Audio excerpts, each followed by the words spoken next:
Bien, bonjour mesdames et messieurs, bienvenue à ce petit déjeuner QVT proposé par le Centre de gestion du Haut-Rhin, consacré aujourd'hui au temps de travail.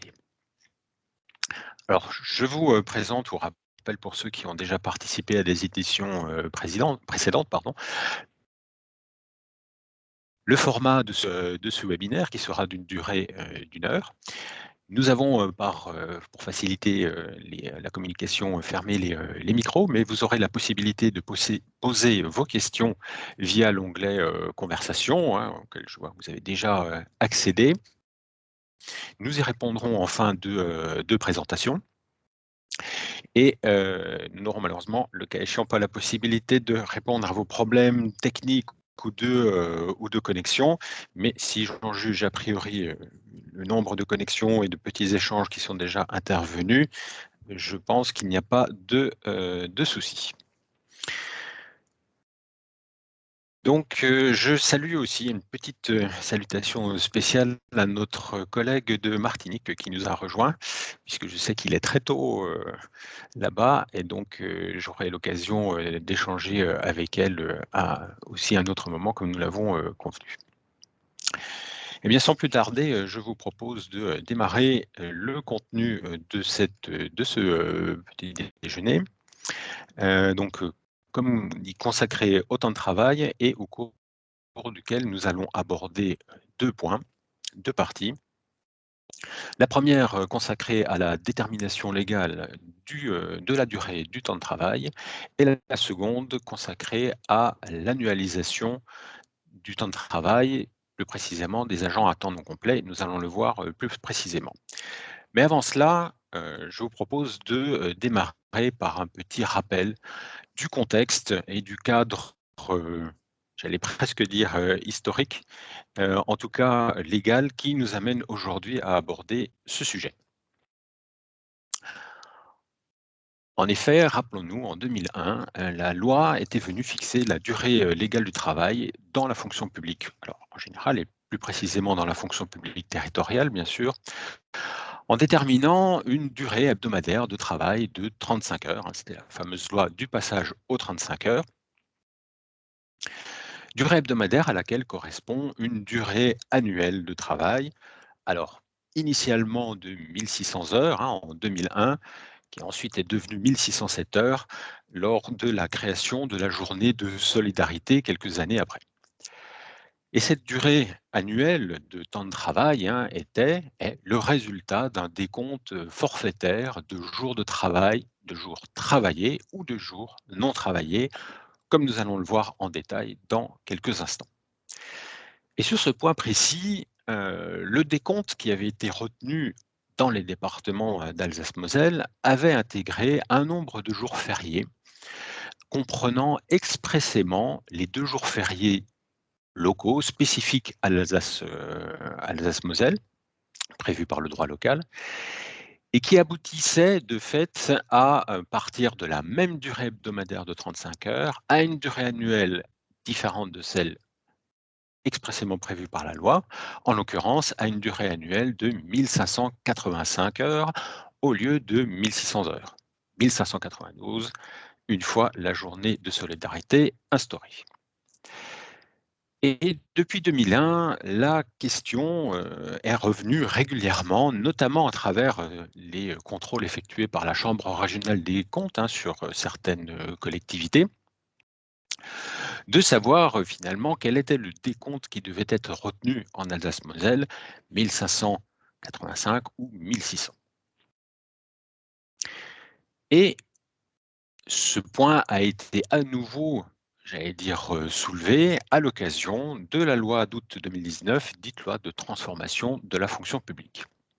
En effet, cette loi est venue rappeler les dispositions relatives au temps de travail qui avaient été adoptées en 2001 lors du passage aux 35 heures et qui sont toujours contenues dans la loi statutaire de 1984. Et si la loi de 2001 avait laissé la possibilité de maintenir certaines durées de travail dérogatoires à la durée légale, la loi de 2019 y met un terme en instaurant d'ailleurs un délai spécifique pour permettre aux collectivités de s'y conformer et d'adopter expressément la durée légale retenue par la loi.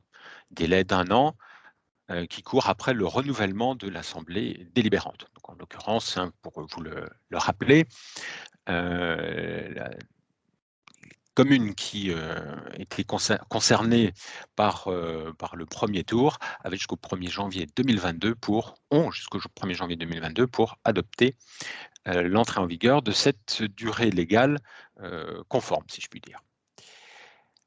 Et c'est d'ailleurs dans l'optique de l'application de la loi de 2019 que le centre de gestion du Haut-Rhin a interrogé les services de l'État en janvier 2021 afin finalement de savoir comment procéder au décompte de la durée annuelle de travail dans les départements d'Alsace-Moselle, 1592 ou 1607 heures annuelles. De manière générale, une note ministérielle récente rappelle, entre autres points, la nécessité d'adopter formellement la durée légale de travail aux côtés d'autres points. Et il est vrai que cette question a suscité un certain nombre d'interrogations, voire de débats, et parfois même de certaines informations quelque peu erronées qui ont pu circuler sur le sujet. Aussi, et au vu des éléments qui sont aujourd'hui largement confirmés, et qui, en principe, ne soulèvent plus d'interrogations ou d'interprétations, en tout cas juridiquement, il nous est apparu utile de revenir sur ce point et de présenter le cadre légal du temps de travail dans la FPT. Et c'est pourquoi, comme je l'indiquais tout à l'heure, nous verrons dans un premier temps, ou nous reverrons, comment est déterminé ce temps de travail, cette durée légale, sur la base donc des 1607 heures. Et puis nous verrons dans un second temps l'annualisation, donc qui est une notion qui s'appuie directement sur la définition du temps de travail et qui en fait concerne la situation des agents à temps non complet dont l'activité n'est pas homogène sur l'année, mais dont on annualise la rémunération afin que celle-ci ne subisse pas de variation sur l'année du fait de la variation du temps de travail. Et d'ailleurs, à cet effet, nous avons la semaine dernière publié une circulaire donc, qui vient compléter, si je puis dire, l'ensemble des sources hein, que nous avons mis à disposition des collectivités, à commencer par notre circulaire sur le temps de travail. Mais nous vous indiquerons à la fin de ce webinaire l'ensemble, nous rappellerons l'ensemble des sources qui sont à votre disposition sur ce sujet. Et donc, je passe à présent la parole à Mathieu Ruquel qui va vous exposer les parties que j'ai indiquées.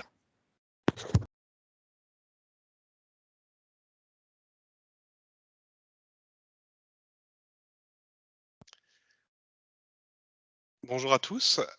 Alors, je vais faire attention avec les slides parce que je vois qu'il y a un petit temps de décalage au moment où je le passe et au moment où je vous le présente. Je vais essayer de faire attention et je vous précise tout de suite que le PowerPoint sera disponible, on le mettra en ligne pour que tout le monde puisse y avoir accès. Alors,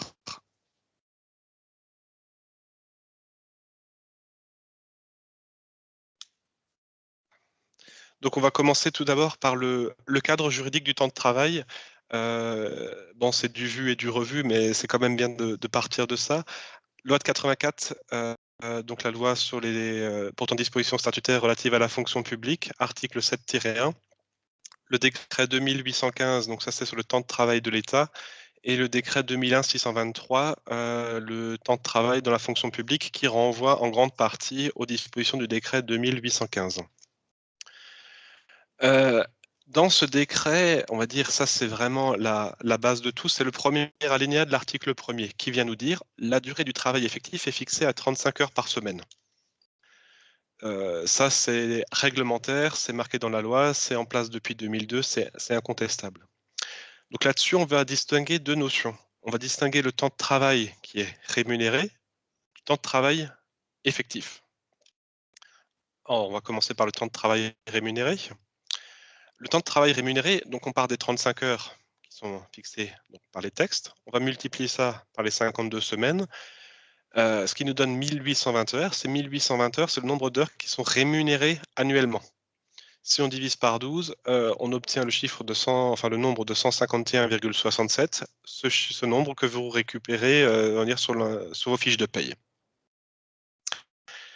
Donc ça, maintenant, on considère que c'est acquis, on peut passer à autre chose. Temps de travail effectif. Là, donc on a calculé le temps de travail rémunéré. Maintenant, le temps de travail effectif, ce qui se calcule en 2 étapes. L'étape 1, c'est de calculer le nombre de jours qui sont travaillés annuellement. Alors, le décompte qui est réalisé, j'ai envie de dire, qui sert de base à la définition réglementaire, c'est 365 jours calendaires, auxquels on retranche les 104 jours de week-end, 52 semaines fois les 2 jours de week-end samedi, dimanche, 8 jours fériés légaux, j'aurai l'occasion de revenir là-dessus, 25 jours de congés annuels, et ce qui nous donne 228 jours annuels qui sont travaillés dans la fonction publique. Ce décompte, il vous est expliqué dans une réponse ministérielle du 24 février 2003. Ça, c'est la première étape. On passe à l'étape 2. Voilà, étape 2. Une fois qu'on a les 228 jours, on multiplie ce nombre de 228 jours par le nombre d'heures journalières. Nombre d'heures journalières, donc 35 divisé par les 5 jours de travail, donc 7 heures par jour. 228 fois 7, 1596, qu'on vient arrondir à 1600. Et ça, c'était le calcul qui était applicable jusqu'à la mise en place de la journée de solidarité en 2003. Et on a, suite à ça, à partir du 1er janvier 2004, rajouté les 7 heures au titre de la journée de solidarité. Ce qui fait qu'on arrive à 1607 heures. Alors, ce décompte du temps de travail, comment dire, on n'aurait pas besoin de le faire. Ça, c'est, comment dire, c'est l'explication. Les étapes 1 et les étapes 2, c'est une explication. Mais en soi, les 1607 heures sont définies, comme c'est indiqué là, dans l'article 1 du décret 2815. C'est-à-dire que ce calcul-là, fondamentalement, on n'aurait pas besoin de le faire. On a juste besoin de partir du fait qu'on doit faire 35 heures par semaine et 1607 heures à l'année. Mais c'est quand même bien de comprendre le calcul, c'est pour ça qu'on vous le présente. Voilà. Donc ce cadre juridique étant posé, maintenant, il convient d'expliquer comment ça se passe spécifiquement en Alsace-Moselle. Alors, la première précision qu'il faut avoir à l'esprit, c'est que les 1607 heures, c'est un forfait pluriannuel. Ce n'est pas un objectif à atteindre réellement chaque année. Le but, c'est pas de se retrouver avec sa montre en disant mon Dieu, est-ce que j'ai fait mes 1607 heures? Est-ce que je suis bon? Est-ce que je suis pas bon? C'est pas du tout ça. Parce que selon les années, comment dire, il y a des années où où les agents, malgré le fait que la collectivité est délibérée sur 1607 heures, les agents vont en réaliser moins. Et d'autres années où les agents vont en réaliser plus. Je donne l'exemple, cette année, on est en 2021, il y a eu beaucoup de jours fériés qui sont tombés, très peu de jours fériés qui sont tombés en semaine, ce qui fait que les agents, peut-être qu'ils auraient fini, peut-être qu'ils ont atteint leurs 1607 heures, j'ai envie de dire le 29 décembre. Mais c'est pas pour autant que le 29 décembre, il faut s'arrêter de travailler et dire le 30 et le 31, je travaille plus. De la même manière, une année où il y aurait beaucoup de jours fériés qui viendraient à tomber en semaine, on ne va pas demander à l'agent de travailler jusqu'au 2 janvier pour finir son solde de l'année précédente. Donc, c'est là-dessus où j'insiste, les 1607 heures, c'est un forfait pluriannuel. Donc, sur plusieurs années, on fera 1607 heures. Mais peut-être qu'une année, on en fera moins, l'année suivante, on fera plus, mais sur plusieurs années, moyenne, 1607 heures. Et donc, je répète, ce n'est pas un forfait à atteindre réellement chaque année. Pourquoi c'est une moyenne pluriannuelle? C'est bien simple. Si on partait du principe qu'on fait un calcul réel, c'est un calcul qu'on devrait reprendre chaque année. Pour vous illustrer ça, je me suis amusé, entre guillemets, à vous faire un calcul au réel, ce qu'il ne faut surtout pas faire, hein, je le précise quand même dessus en rouge. Mais voilà tel qu'il faudrait faire le calcul chaque année. Donc, je prends l'exemple de l'année 2021. On a 365 jours calendaires. On a 104 jours de week-end. Et alors là, voilà, il faut bien comprendre que les jours fériés, c'est une moyenne également.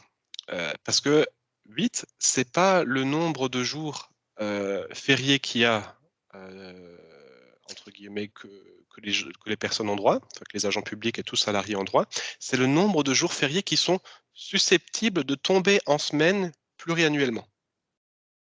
C'est super important ça. Donc je répète, le chiffre de 8 qui est indiqué dans le décompte du temps de travail, ce n'est pas le nombre de jours fériés auxquels les agents ont le droit, c'est le nombre de jours fériés qui pluriannuellement sont susceptibles de tomber en semaine. Et donc là-dessus, entre guillemets, en France de l'intérieur, on a 7 jours fériés qui sont tombés en semaine et il y en a un de plus, le vendredi 5, qui est tombé en semaine en Alsace-Moselle. Donc là-dessus, on fait le 2 décomptes. En France de l'intérieur, 229 jours travaillés. En Alsace-Moselle, 228. Ce qui fait qu'en France de l'intérieur, cette année, ils travailleraient, si on appliquait un décompte réel, non pas 1607, mais, alors là, on pourrait même faire l'arrondi, 1605 plus 7, 1612. Donc on est au-delà des 1607. En Alsace-Moselle, on est voilà, 1596 plus 7, etc. Là, en 2022, il n'y a pas 104 jours de week-end, il y en a 105, parce que voilà, il y a un dimanche ou un samedi supplémentaire, ça doit être ça.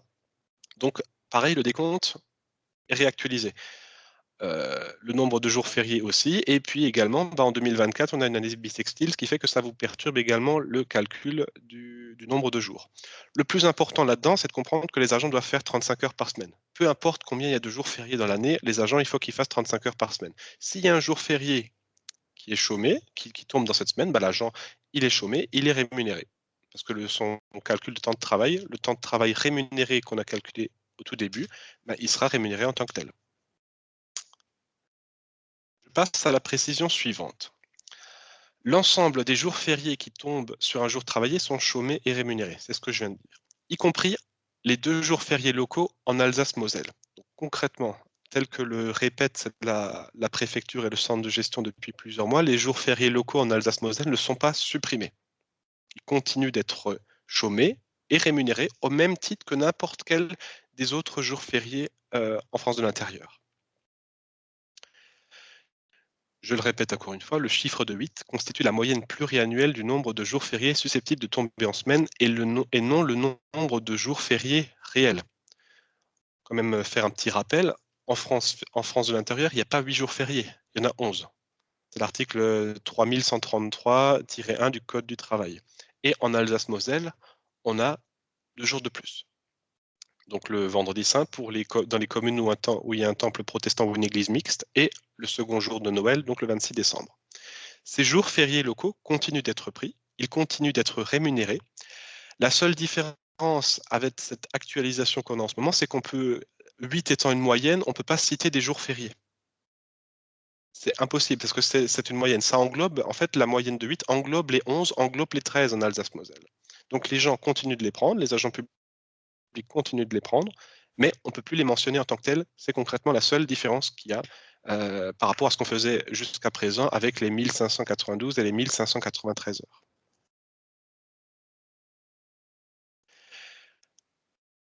Là-dessus, je continue. Donc, il ne faut surtout pas croire qu'il y a besoin de travailler 14 heures de plus. C'est ma précision numéro 3. Là-dessus, la préfecture nous a encore expressément confirmé ce point, et même certaines sous-préfectures l'ont déjà confirmé aux collectivités, à certaines collectivités qui ont posé la question.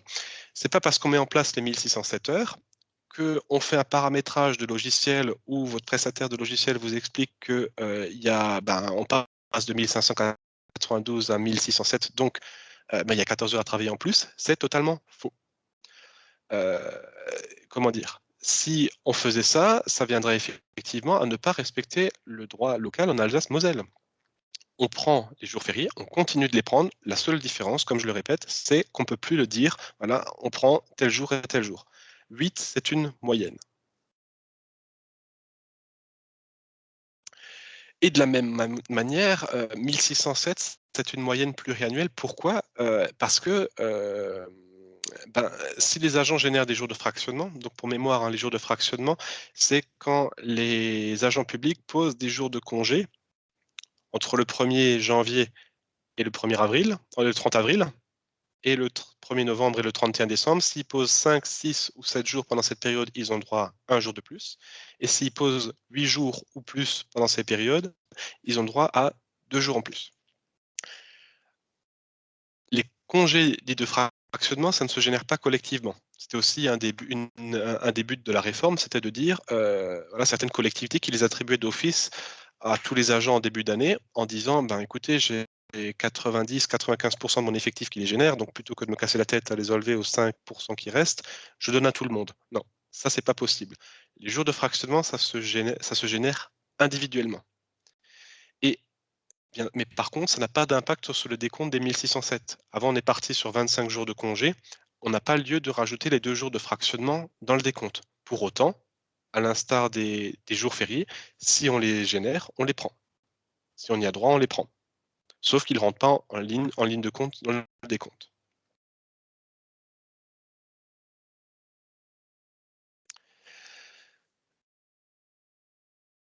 J'arrive sur la partie conclusion. Donc, pour répéter tout ça par écrit, les 2 jours fériés locaux ne sont donc pas supprimés. Ils restent chômés et rémunérés, ce qui n'a donc aucun changement pour les agents publics qui exercent leurs fonctions en Alsace-Moselle. Pour les collectivités qui avaient mis en place un décompte de 1592 ou de 1593, alors ces chiffres enfin ces nombres de 1592 et 1593, il y avait 2 façons de les calculer. Soit on partait du nombre de jours travaillés et on descendait à 226. 226, donc 228 moins les 2 jours fériés locaux, qu'on multipliait par 7, on arrivait à 1582, qu'on arrondissait à 1585, et après on rajoutait les 7 heures de journée de solidarité, 1592. Et d'autres collectivités qui partaient des 1607 heures et qui soustraillaient les 14, 1593. Donc ce décompte-là n'a plus lieu d'être, mais pour autant, ça n'a pas d'impact. Le seul changement dans cette réforme où il y a des conséquences en Alsace-Moselle, c'est le fait qu'on ne peut plus les mentionner expressément. Rien ne nous empêche de lister et de réaffirmer à la rigueur les 13 jours fériés locaux en Alsace-Moselle, mais pour autant, dans le décompte du temps de travail, on ne peut pas mentionner les 13. Ce n'est pas possible. Par contre, c'est là où il ne faut pas faire d'amalgame. Il y a des collectivités qui ont des jours extra-légaux. Pour ces collectivités-là, oui, il y a un impact. Et je vais enchaîner avec la slide suivante. C'est le principe même de la réforme et la réaffirmation des 1607 heures de travail. Ça avait plusieurs objectifs. Effectivement, le premier objectif était la suppression des jours extra-légaux. Les journées d'ancienneté, les journées du maire, etc., etc. On peut appeler ça comme on veut, mais ces jours-là doivent disparaître. Ça, c'était l'objectif premier de la réforme. L'objectif premier de la réforme, c'était pas de passer l'Alsace-Moselle à 1607 en lieu et place de 1592. L'objectif premier de la réforme, c'était de supprimer ces jours supplémentaires qui sont accordés en sus des congés annuels. Le deuxième objectif de la réforme, c'était de supprimer les aménagements de temps de travail illégaux.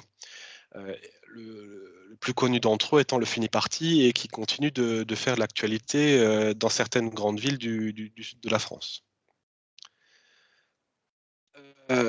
Mais il y a eu une conséquence peut-être auquel on ne s'attendait pas, et c'est pour ça qu'on avait au mois de mars interrogé les services de la préfecture, c'était sur l'impact en Alsace-Moselle, avec ce que disait M. Rendler tout à l'heure, c'est le fait que cette question est revenue de manière récurrente depuis 2002, mais comment faut faire, parce que quand on va en formation, on nous dit que, et qu'on ne respecte pas, et tout ça. Donc on s'est dit, face également aux remarques de la CRC, qu'il fallait mettre un terme, on va dire, à ces questionnements et interroger la préfecture qui nous a répondu. Et suite à ça, j'ai envie de dire, le ministère nous a également répondu une nouvelle fois, encore plus précisément sur ce décompte-là, en disant que c'est pas parce qu'on est en Alsace-Moselle qu'on a 2 jours fériés de plus, on continue de les prendre, que ça nous dispense de délibérer sur les 1607. 1607, même si on a plus de jours fériés qu'en France de l'intérieur, il faut quand même délibérer pour se mettre en conformité, et ce, pour une entrée en vigueur au plus tard le 1er janvier 2022, dans 24 jours. La deuxième conséquence, qu'on avait également peut-être pas mesurée, c'est du coup l'impact lié à l'annualisation du temps de travail en Alsace-Moselle. Et c'est l'objet de la seconde partie de ce petit déj QVT. L'annualisation du temps de travail. Donc on avait, comment dire? La préfecture dans sa lettre, qui est en ligne sur notre site internet, dans sa lettre du 10 mars, nous avait fait un point spécifique sur l'annualisation en, reposant les bases du calcul. Donc suite à ça, on a, comment dire? Le centre de gestion s'est, comment dire? A commencé par, réaffirmer le temps de travail, des 1607 heures de manière globale pour tous les agents pour, dans un second temps, et ce qu'on a fait la semaine dernière, publier la circulaire relative à l'annualisation. Donc on va partir du tout début. L'annualisation, ça part déjà d'un besoin. Il y a un intérêt public, une meilleure organisation du service. C'est un travail qui doit être préalable et clairement identifié. Alors, ça s'applique aux agents annualisés, mais ça peut s'appliquer à n'importe quel emploi, hein. On commence par rédiger une fiche de poste, un besoin. On crée l'emploi par délibération de l'organe délibérant, avec un temps de travail. On publie l'offre d'emploi et on procède au recrutement de l'agent, alors qu'il soit fonctionnaire ou, le cas échéant, si la procédure de recrutement a été infructueuse, un agent contractuel de droit public. L'annualisation du temps de travail concerne les agents soumis à un cycle de travail spécifique au regard de la mission. Alors, concrètement, pour l'annualisation, je pense que 90% des personnes qui sont annualisées dans le département du Haut-Rhin, enfin du moins des collectivités qui sont affiliées au centre de gestion, c'est pour des ATSEM, hein, enfin des personnes qui dépendent du rythme scolaire. La première étape là-dedans, c'est de forfaitiser le besoin. Alors c'est une notion voilà, qu'on reprend pourquoi par rapport aux 1607 heures. On va y venir. Établir une semaine scolaire type. Dire voilà, j'ai besoin d'un agent qui travaille le lundi en semaine scolaire de telle heure à telle heure, le mardi de telle heure à telle heure. Comment dire? Voilà, et de définir comment dire? Un besoin sur une semaine scolaire type. Le but étant de multiplier derrière ça par les 36 semaines scolaires. Article L 521-1 du Code de l'éducation. J'explique pourquoi. Ce qu'il ne faut pas faire, et on va le voir, je vais enchaîner tout de suite. Le but, c'est de calculer un nombre d'heures annuelles de service, donc les heures qui sont travaillées en période scolaire. Ce qu'il ne faut surtout pas faire, c'est déterminer un volume sur la base d'un calendrier d'une année donnée, en disant, voilà, année 2021, il y a tant et tant de jours fériés, je ne pose pas d'heures de travail sur ce jour férié, parce que là, enfin sur cette semaine parce qu'il y a un jour férié, sur cette semaine parce qu'il y a un jour férié, non. Il faut partir du besoin en période scolaire et multiplier ça par 36 pour, de la même manière que pour les 1607 heures, avoir une moyenne pluriannuelle. Les collectivités, on va dire, on a eu des collectivités jusqu'à présent qui faisaient un calcul au réel et qui recalculaient le temps de travail, on va dire, chaque année. Donc s'il y a eu beaucoup de jours fériés qui sont tombés en, comment dire? En semaine pour, en semaine scolaire, par exemple, on va demander aux agents en fin d'année de compenser les heures, ce qui n'est pas possible. De la même manière, s'il n'y a pas eu beaucoup de jours fériés qui sont tombés en semaine, on ne peut pas payer l'agent en heures complémentaires. Le but, c'est pour ça, c'est de dire, voilà, j'ai besoin de tant et tant d'heures en semaine scolaire. Ces heures-là doivent être réalisées. S'il y a un jour férié, les heures prévues au planning sont considérées comme faites. Donc, je reprends, forfaitiser le besoin, établir une semaine scolaire type, multiplié par 36 semaines scolaires.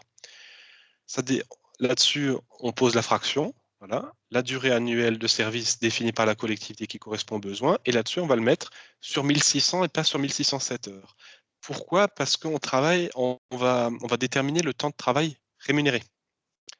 On fait le calcul à l'inverse pour calculer l'annualisation, donc il faut qu'on parte du nombre d'heures qui sont travaillées et rémunérées. C'est pour ça qu'on enlève les 7 heures de journée de solidarité. Là-dessus, si on veut ajouter des heures annuelles, des jours de pré-rentrée, des heures au titre des formations suivies, au titre du ménage, j'en sais rien, on peut rajouter ces heures et définir, on va dire, ce package. Voilà. Ça, c'était le calcul qu'on faisait jusqu'à présent et qu'il ne faut plus faire aujourd'hui. Alors, ça va venir. Petit temps de décalage.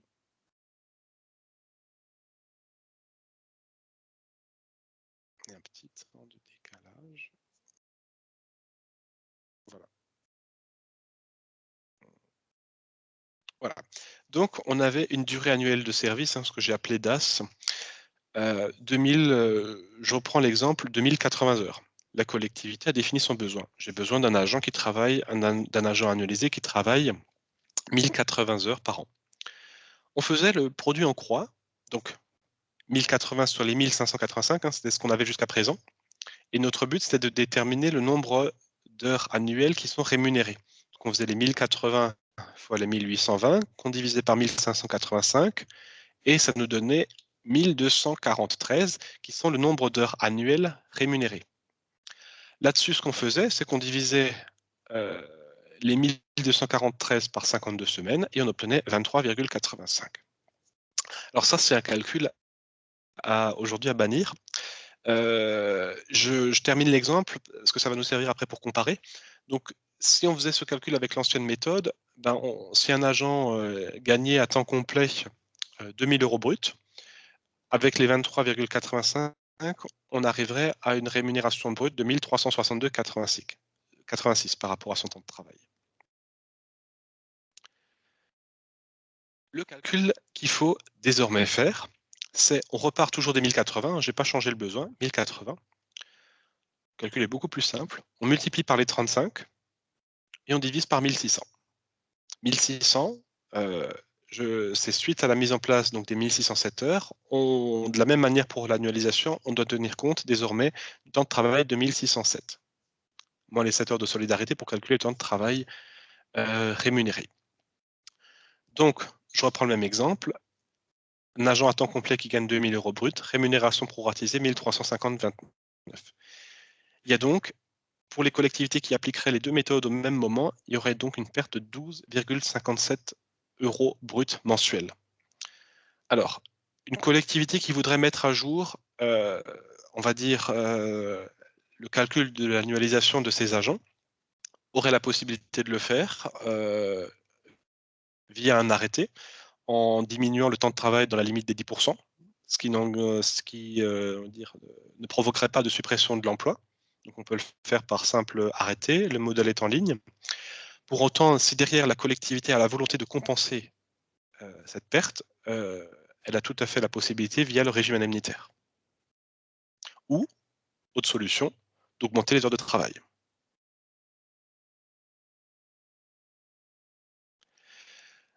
Petite précision aussi sur l'annualisation. Réglementairement, la durée hebdomadaire de service est exprimée en fraction de temps complet en heures. Donc X 35e, et non en pourcentage.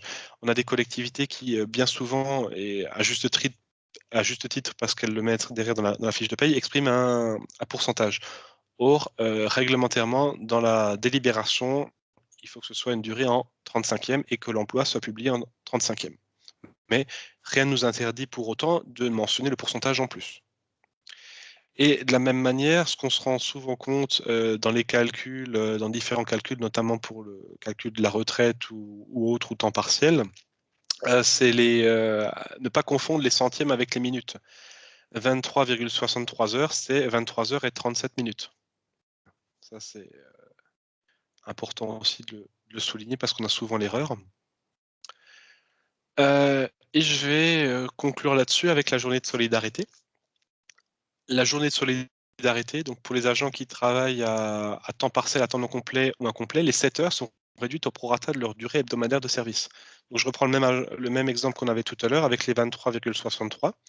On fait les 23,63, 7 fois 23,63 divisé par 35. Donc l'agent réalise ses 1080 heures de travail sur la base, qui constitue également une moyenne pluriannuelle, et devra faire 4,73 heures au titre de la journée de solidarité en plus.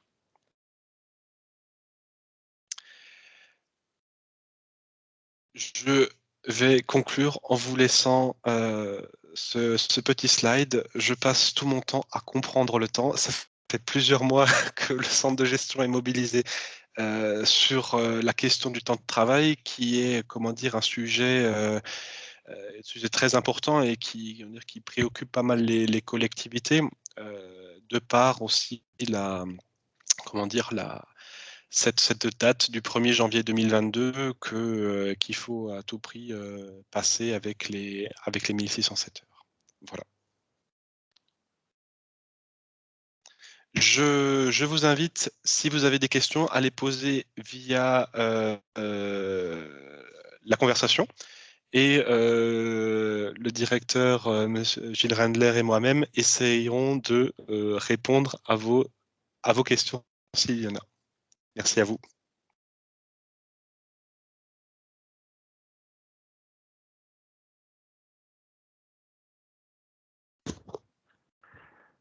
Alors, quelques premières questions, effectivement, avec tout d'abord une question relative au délai pour délibérer sur l'adoption des 1607 heures, enfin, c'est le passage. Alors, évidemment, la loi prévoit à indiquer un délai. Certains d'entre vous n'auront peut-être pas matériellement encore la possibilité de le faire. Alors, évidemment, je suis tenté de dire de manière très pragmatique et en pratique que l'adage « mieux vaut tard que jamais » trouve à s'appliquer ici. Ici, même formellement, la délibération, comme peut-être même sur d'autres sujets, n'aura pas pu être adoptée formellement en temps et en heure. C'est toujours préférable de le faire un petit peu ultérieurement que de ne pas le faire du tout, bien sûr. Nous avons ensuite d'autres questions. Alors peut-être une précision, et là je vais laisser Mathieu répondre sur les autorisations d'absence, puisque effectivement nous sommes toujours en attente d'un décret d'application. Alors, merci Gilles. Alors pour le décret sur les autorisations spéciales d'absence, bon, comment dire, c'est le dernier décret qui est attendu dans la fonction publique territoriale. On l'attend depuis février 2020.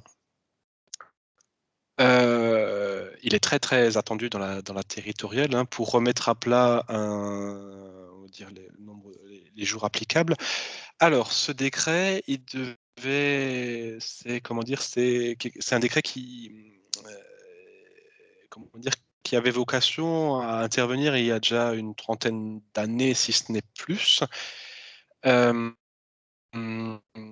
Et on attend donc toujours la publication de ce décret qui va s'appliquer aux 3 fonctions publiques. Sauf que, donc, pour avoir reposé encore la question récemment, au niveau de l'association des centres de gestion, il semblerait que, malgré le fait que ça a été présenté en CSFPT en juillet-août de l'année dernière, l'État n'arriverait, selon la commission des centres de gestion, pas à se mettre d'accord sur le nombre de jours qu'il faudrait attribuer non seulement à ces agents, mais également aux agents des autres fonctions publiques pour pas qu'ils se sentent, on va dire, obligés. Donc le décret est un peu en stand-by et malgré le fait qu'on relance parce qu'on voudrait clairement avoir une clarification là-dessus, on l'a pas à ce jour, mais on continue d'espérer de l'avoir. Je passe en revue les questions suivantes. Doit-on modifier les contrats de travail et préciser 1607 heures? Non. Là-dessus, par contre, ce qu'il faut penser à modifier, ce que certaines collectivités ont fait, c'est quand ils prennent la délibération sur les 1607 heures, en disant voilà, on était à 1592, on acte le 1593. Certaines collectivités se sont dit on va en profiter pour mettre à jour notre règlement sur le temps de travail ou notre protocole à RTT, enfin je ne sais pas comment chaque collectivité appelle ça. Historiquement, c'était le protocole à RTT. Aujourd'hui, il y a beaucoup plus de collectivités qui parlent d'un règlement de temps de travail. Donc, les collectivités délibèrent sur les 1607 heures et disent, article 2, le maire, le président est chargé de mettre à jour le règlement sur le temps de travail pour tenir compte de ces modifications. Donc ça, en général, dans les contrats de travail, il n'y a pas besoin, parce que normalement, vous définissez un temps de travail en 35e, comme je l'avais précisé tout à l'heure, mais par contre, il faut une délibération avec un règlement temps de travail, un protocole RTT qui prévoit les 1607 heures. Qu'est-ce qu'il y a comme autre question? Le modèle de délibération disponible sur le site du CDD est toujours celui à prendre. Alors oui, tout à fait. on pourra peut-être parce qu'il est dans une actualité, mais on pourra peut-être le remettre à côté du PowerPoint. On va peut-être refaire une actualité avec le PowerPoint pour les publier les deux en même temps, comme ça vous le retrouverez facilement. Pour les ATSEM en place, doit-on recalculer l'annualisation? Alors bon, pragmatiquement, je ne vois pas comment changer un temps de travail pour un agent annualisé en 24 jours. Moi, ce que je vous conseille, voilà, après si vous arrivez, c'est très bien. Moi, ce que je vous conseille, c'est dans la mesure où l'emploi est créé, j'ai envie de dire, l'acte est exécutoire. Donc voilà, pour moi, je vois pas ça poserait maintenant de problème. Ce qu'il faudrait peut-être refaire, c'est à l'occasion de la rentrée de septembre de le revoir. Et de la même manière, si jamais la collectivité recrute entre le 1er janvier et le 1er septembre, plusieurs ATSEM, ça va être compliqué d'expliquer qu'on a certaines ATSEM qui ont un calcul sur 1585 et les autres un calcul sur 1600. Donc là, effectivement, le souci, c'est que si on commence à créer un emploi supplémentaire, peut-être qu'il va falloir faire la mise à jour pour tout le reste.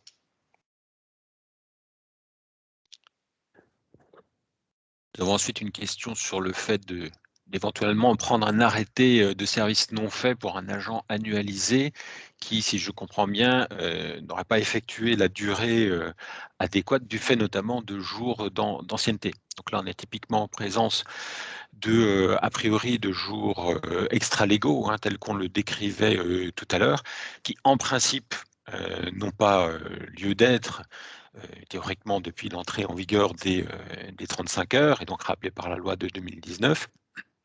En l'état, si dans la collectivité, formellement, on n'a pas encore délibéré,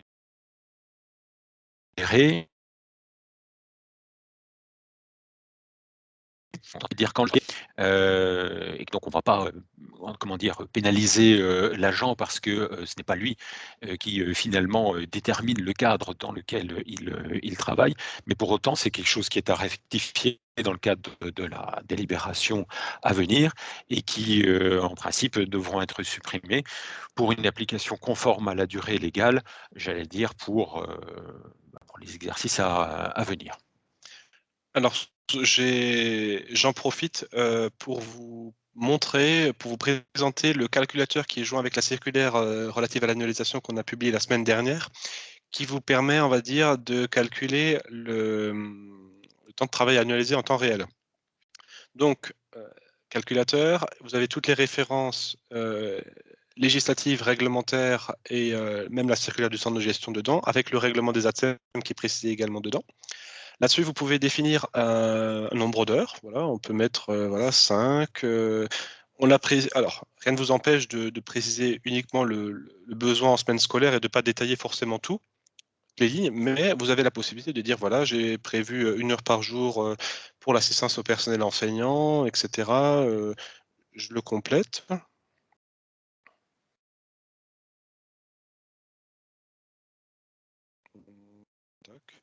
On va repartir sur les 1080 qu'on avait tout à l'heure.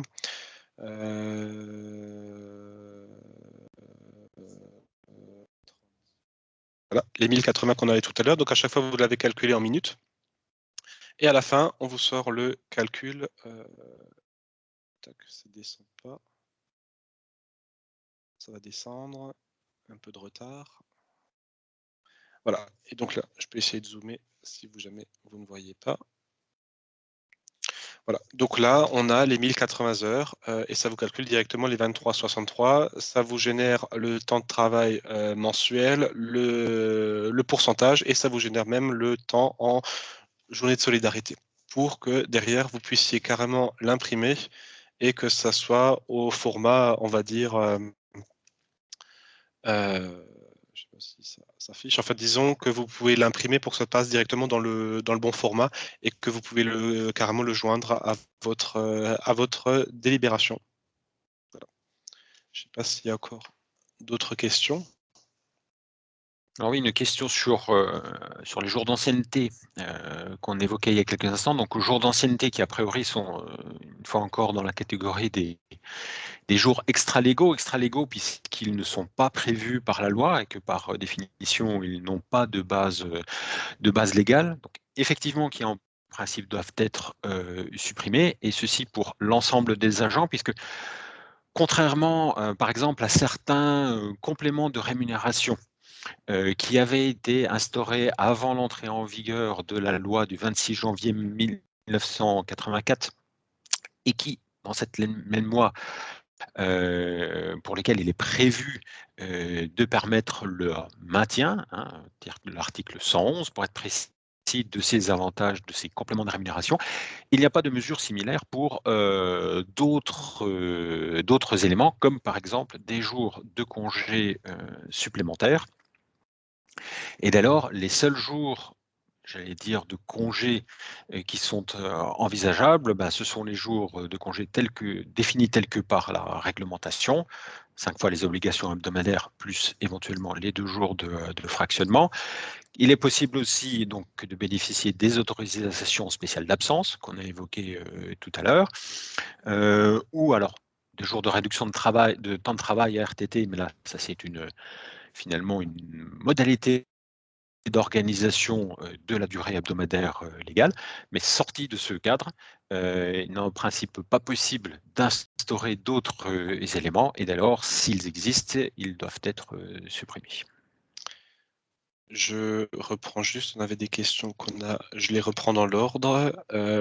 Donc, que faire avec tous mes agents, environ 30 personnes, pour lesquelles j'ai calculé une agent avec 1585, comme indiqué dans la dernière circulaire, voilà.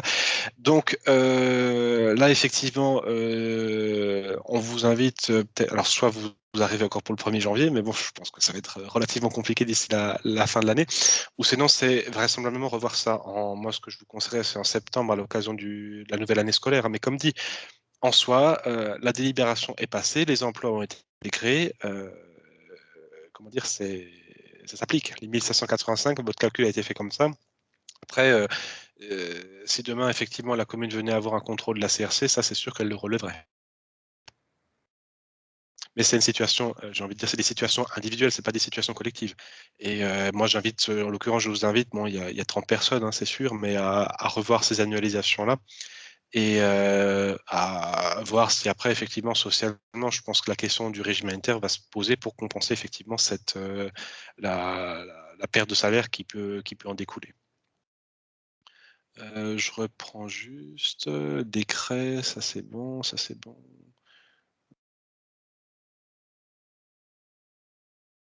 Pour les ATSEM, est-ce que le besoin équivalent à 23 heures qu'on a visé correspond à un temps complet annualisé? J'ai pas très bien compris la question. Peut-on prendre un arrêté de service non fait? Donc ça, on a répondu.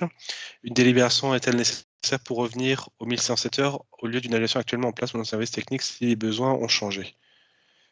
Pour revenir aux 1107 heures. Disons, si vous intervenez sur le temps de travail de vos agents, il faut revoir le protocole, RTT. Effectivement, votre règlement de temps de travail pour modifier le cycle de travail, pour soit mettre en place l'annualisation, soit pour mettre en place un régime de RTT. Voilà. Attention, je précise quand même, parce que j'ai eu la question aussi, les jours de RTT subsistent. Les jours de RTT, c'est pas des jours extralégaux, hein. Un agent qui fait 39 heures dans la semaine, il a toujours le droit à ses 23 jours de RTT. Ça, c'est pas supprimé, ça, c'est maintenu, hein. C'est pas des jours extralégaux. Ça, c'est lié au fait que l'agent travaille plus chaque semaine. Et juste pour préciser, les jours de RTT, finalement, ce n'est que le résultat d'un calcul qui est issu de la différence entre la durée hebdomadaire légale, 35 heures, et une durée supérieure qui serait effectuée, parce que c'est possible, 39 heures par exemple, mais donc du coup, évidemment, l'agent travaille sur la semaine plus que la durée légale, qu'il vient, entre guillemets, récupérer sous forme de jours de RTT qui sont calculés sur l'année.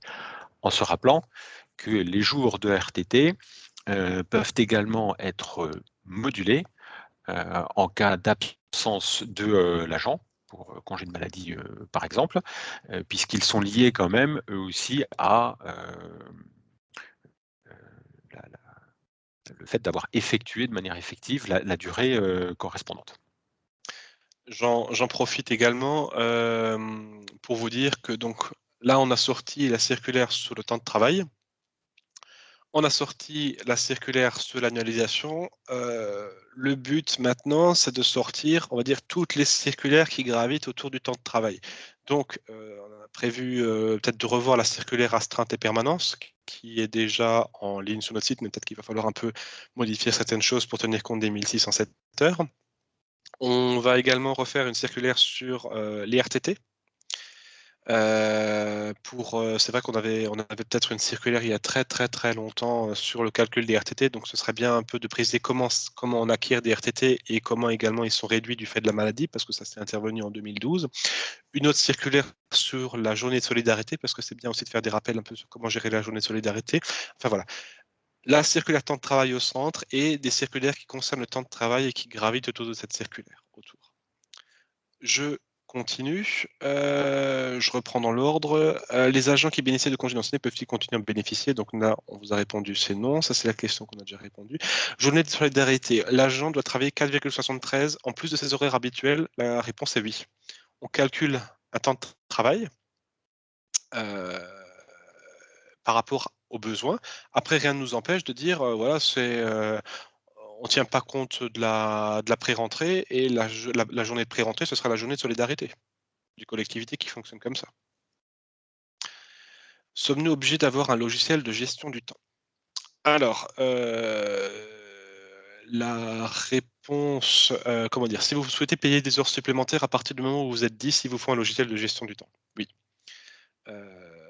À partir du moment où vous êtes 10 dans le même bâtiment, 10 du même service. Il n'y a pas d'obligation juridique en la matière. Pour autant, c'est vrai qu'aujourd'hui, selon le nombre d'agents, ça va commencer à devenir, compliqué à gérer. Après, c'est pas impossible de fonctionner sans logiciel, mais c'est quand même après un sacré suivi. Je veux dire, de par, aujourd'hui la multiplicité des congés existants, je veux dire, voilà, les congés annuels, les jours de fractionnement, les RTT, les récupérations, les heures supplémentaires, les congés maladie, si on veut tenir compte après des périodes de PPR, les autorisations spéciales d'absence, tout ça peut se gérer avec le logiciel de gestion du temps. C'est pas impossible de pouvoir le gérer manuellement, mais bon, c'est un sacré travail, hein. Mais c'est pas obligatoire juridiquement. Question suivante, est-ce que les jours légaux peuvent être requalifiés en RTT? Alors, on a des collectivités qui ont effectivement procédé de la sorte, en disant, ben voilà, j'avais 2 jours extra-légaux. Je précise bien des jours extra-légaux, hein, pas des jours fériés, hein. Il faut bien distinguer. Donc en Alsace-Moselle, les jours fériés, on n'a pas besoin de les compenser ou quoi que ce soit. On continue de les prendre. Il n'y a aucune incidence là-dessus. Pour ce qui est des jours extra-légaux, certaines collectivités ont dit, ben voilà, moi mes agents travaillent 39 heures par semaine, je leur supprime, je sais pas, je dois leur supprimer 3 ou 4 jours extra-légaux, eh ben, je vais les faire travailler 40 heures. Comme ça, je leur maintiens le même nombre de jours en RTT. Après, les agents doivent quand même travailler 1 heure de plus, en semaine, mais ils ont le même nombre de jours à prendre en fin d'année. Heu, alors ça, ben, selon les organisations, moi j'ai des collectivités qui l'ont proposé, les agents étaient complètement opposés et d'autres collectivités qui l'ont proposé, les agents étaient complètement d'accord. C'est voilà. C'est un choix, c'est possible, mais ça suppose que les agents travaillent plus et qu'il y ait un besoin pour le service, hein. Parce que normalement, un cycle de travail, ça se définit quand même par rapport à un besoin du service. Donc ça, j'ai déjà répondu. Doit-on reprendre les délibérations de création d'emplois pour les ATSEM? Donc, comme dit, si vous arrivez à le faire pour le 1er janvier, c'est bien. Sinon, moi, ce que je vous invite, c'est 1er septembre, hein, pour la nouvelle, rentrée scolaire. Je comprends qu'on peut tout à fait maintenir les veilles de fête, terminer à 15 h le 24 décembre par exemple, ou les heures de rentrée scolaire, agent autorisé en autorisant aménagement de temps de travail dans la semaine, c'est bien ça. Alors effectivement, alors attention, il faut distinguer les 2 choses. Oui, comment dire? Les 2 heures de rentrée, ça c'est des heures, alors, dans la pratique, on appelle ça une autorisation spéciale d'absence, mais concrètement, la journée de rentrée, c'est des heures qu'on doit récupérer par la suite. Pour le 24 décembre, il faut les récupérer aussi, hein. Si vous mettez en place le même système, normalement, on n'est pas censé, voilà, j'ai envie de dire, par écrit n'est pas censé avoir d'incidence. Maintenant, voilà, la pratique veut que les collectivités offrent la demi-journée, mais l'offrir en tant que tel, on ne peut pas. Ça, ce serait pas réglementaire. Par contre, on va dire, de faire partir les agents plus tôt en leur demandant de travailler plus le matin ou de travailler plus dans la semaine pour compenser ça, ou sinon aux agents d'imposer un jour de RTT, hein, ce qui est le cas au centre de gestion où le 24 après-midi, c'est un jour de RTT imposé aux agents.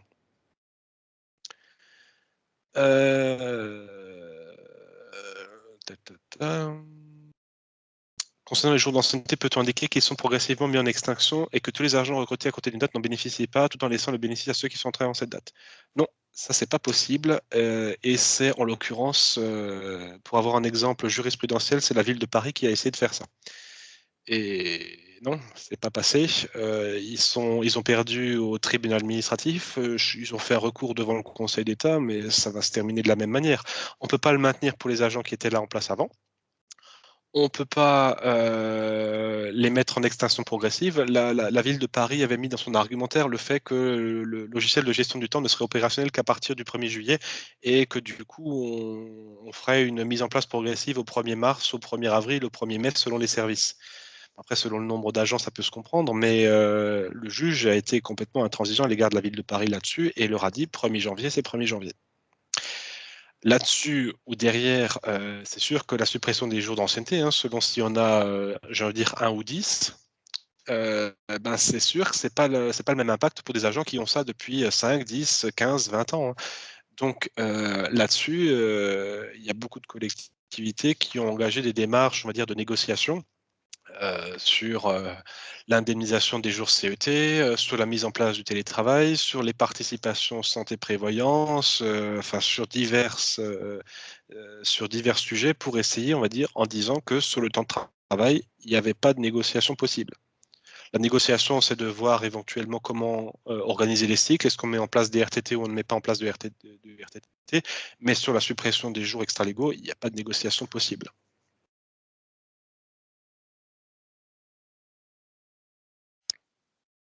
Voilà. Bien, effectivement, a priori, je crois qu'il n'y a plus de questions. En tout cas, nous espérons y avoir répondu, que ce soit à travers l'exposé qui a été fait ou à travers les questions qu'on vous a apportées directement. Je vous invite bien sûr, pour tout complément, à vous reporter différentes circulaires éléments que nous avons mis en ligne sur notre site, hein, qui reprennent en détail tout ce que nous avons pu vous exposer, vous rappeler aujourd'hui. Notamment dans la circulaire sur l'annualisation, hein, nous avons également inclus un certain nombre d'autres points qui sont un petit peu plus larges que la simple détermination du temps de travail sur la gestion, par exemple, des congés maladie, etc., qui ont aussi des spécificités. Eh bien, il me reste donc du coup à vous remercier pour votre attention et pour votre participation. Et comme dit, nous pourrons vous mettre à votre disposition le PowerPoint de ce webinaire. Et en attendant, eh bien, écoutez, je vous remercie une nouvelle fois pour votre attention. Je vous souhaite une très bonne journée et vous souhaite également de bonnes fêtes de fin d'année. À très bientôt pour une nouvelle édition de ce Petit Déj QVT, le prochain, si je ne dis pas de bêtises, étant prévu pour le 17 décembre. À bientôt. Merci Bonne journée, à au revoir. vous. Merci, au revoir.